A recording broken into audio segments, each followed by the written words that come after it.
é dia da gente conversar sobre uma corrente teórica que eu adoro, que são os estudos culturais. Eu sou Manu Mairink e esse é o Alguém Viu Meus Óculos.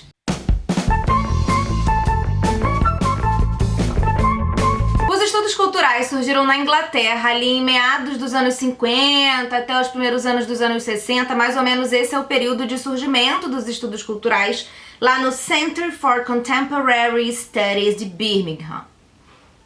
Um dos grandes nomes dos estudos culturais é o Stuart Hall, que é um jamaicano radicado na Inglaterra, e muitas das suas pesquisas, das suas teorias, vêm e trazem consigo essa coisa de imigrante, né? O cara negro imigrante que mora na Inglaterra e como que ele se sente, como que ele é visto e tudo mais. Os estudos culturais, principalmente aí com essa questão do Stuart Hall, passam por todas essas questões mesmo. O ponto principal dessa corrente teórica é o fato de que, segundo Stuart Hall, a cultura não é uma prática, nem é simplesmente a descrição das somas dos hábitos e costumes de uma sociedade.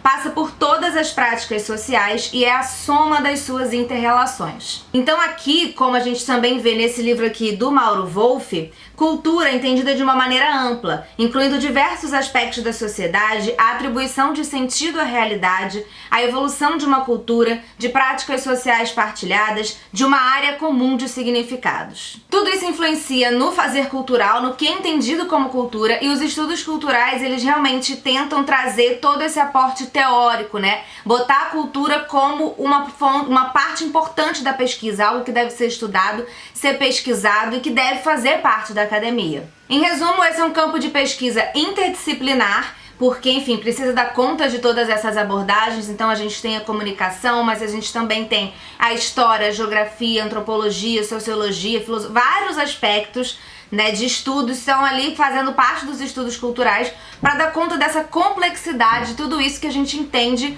como cultura, né, que essa corrente teórica entende como cultura. Além disso, remete a algo que está em constante transformação. Não é algo que é fixo, né? A gente chegou a um conceito e agora a gente tem aqui estudos culturais, é isso. Não, uma das partes importantes do que caracteriza os estudos culturais é o fato de estar em constante transformação. Mas o que é o conceito de cultura aqui? No conceito de cultura estão englobados quer os significados e os valores que surgem e se difundem nas classes e nos grupos sociais, quer as práticas efetivas através das quais esses valores e esses significados se exprimem e nas quais estão contidos. É como eu disse, né? Cultura tá em tudo. É entender que cultura tá em cada atitude que a gente toma no dia a dia, em cada decisão que a gente toma e também em cada coisa que a gente assiste e tudo mais.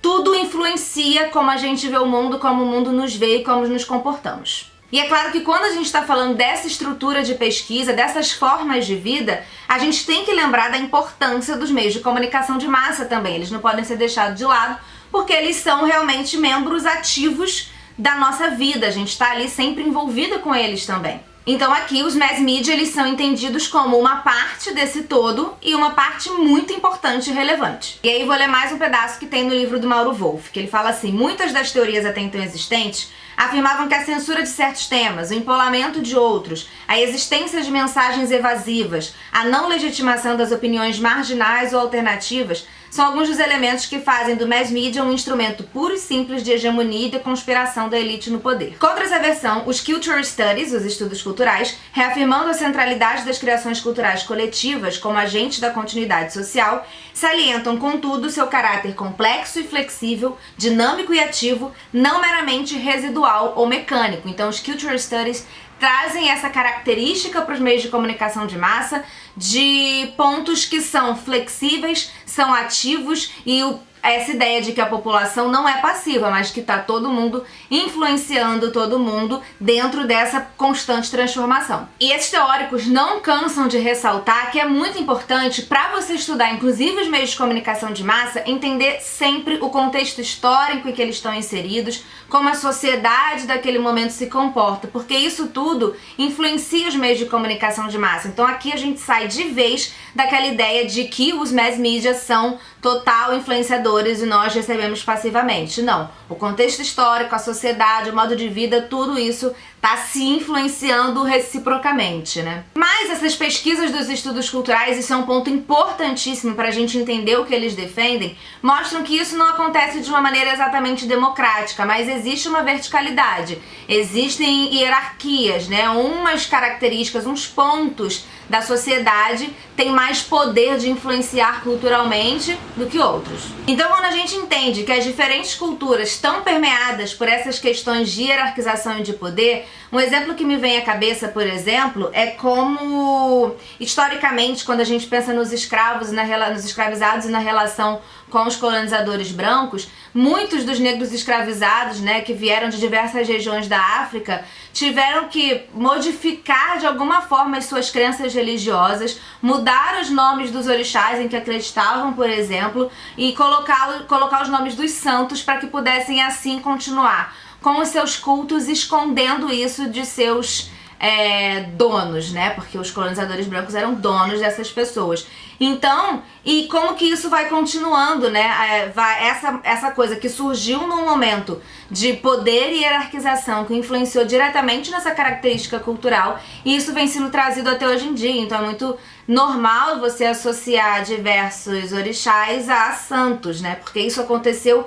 E como que isso aconteceu? Como que isso surgiu? Foi num contexto cultural de poder e hierarquização. Esse é um exemplo que me vem na cabeça porque eu acho que é muito fácil da gente entender, é muito óbvio como isso aconteceu, mas isso está presente até hoje em dia. Então, por exemplo, quando a gente pensa nos meios de comunicação de massa, eles fazem parte da sociedade como um todo, são membros importantes, mas dentro dessa hierarquização, eles estão num ponto acima, superior, pelo seu poder de alcance, pela sua capacidade de convencimento e tudo mais. Então, hierarquicamente falando, os meios de comunicação de massa se colocam num lugar acima de outras manifestações culturais e outros momentos que a gente vive. E aí, quando a gente está falando dos estudos culturais, é muito importante a gente lembrar que essa hierarquização é exatamente o que essa corrente questiona, né? Ela assume um lado muito definido de estar com essas pessoas que não têm acesso a todo esse tipo de produção cultural, com as pessoas que estão à margem da sociedade. Os estudos culturais, eles assumem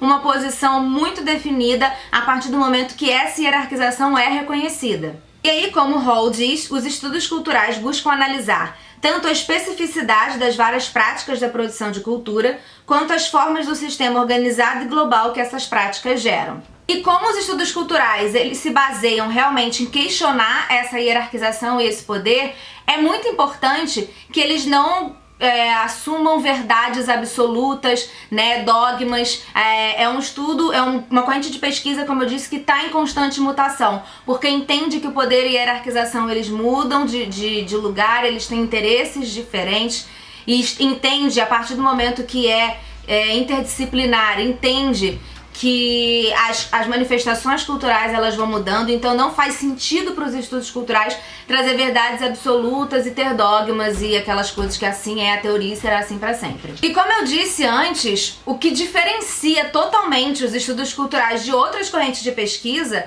é essa decisão, essa tomada de lado pela luta política e pelos desfavorecidos, um empenho em transformar realmente o status quo.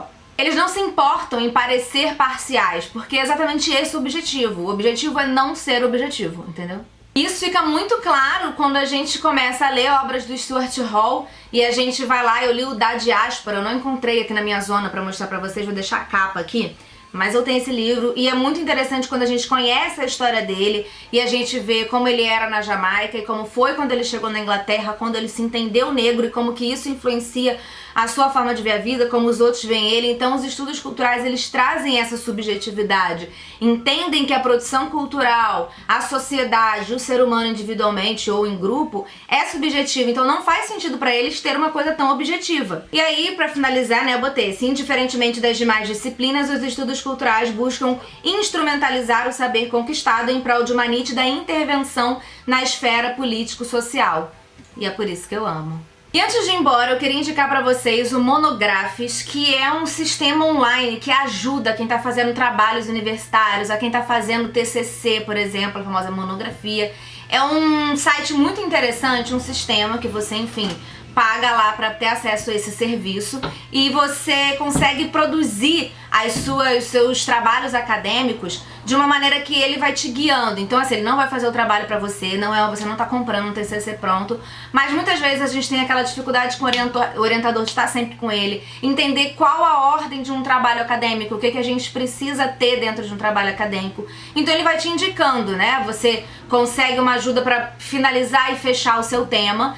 E você vai tendo aqui, ó, nesse pedaço tem que constar isso, isso e isso. Então você tem, minimamente, ele tem diversas categorias e diversas funcionalidades.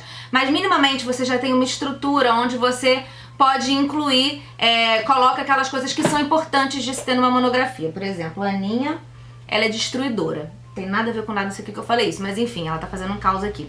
Mas você tem essa estrutura da monografia ali pra ser preenchida, ele vai te dando uma ajuda. Então assim, o trabalho é seu, você vai ter o trabalho da pesquisa, não é você, como eu disse, comprar uma monografia. Pelo contrário, você vai ter todo o trabalho, mas vai ter esse auxílio na hora de formatar. E aí quando passa pro Word já vai tudo na BNT, uma coisa linda, maravilhosa. Então eu vou deixar o link aqui na descrição, na caixa de descrição, para quem quiser ir direto lá pro Monographs para entender melhor como ele funciona. E aí quem quiser comprar e ter acesso para facilitar, né, nos trabalhos acadêmicos. Eu acho que deve ser interessante, inclusive, para esse ponto que a gente está tendo que lidar com o orientador muito à distância também. Então a gente já vai com algo mais certinho, né, com algo que facilita essa relação à distância, esse diálogo. Acho que pode ser bem interessante. Então é isso, depois me contem o que acharam deste vídeo, o que acharam do Monographs e o que acharam de tudo isso.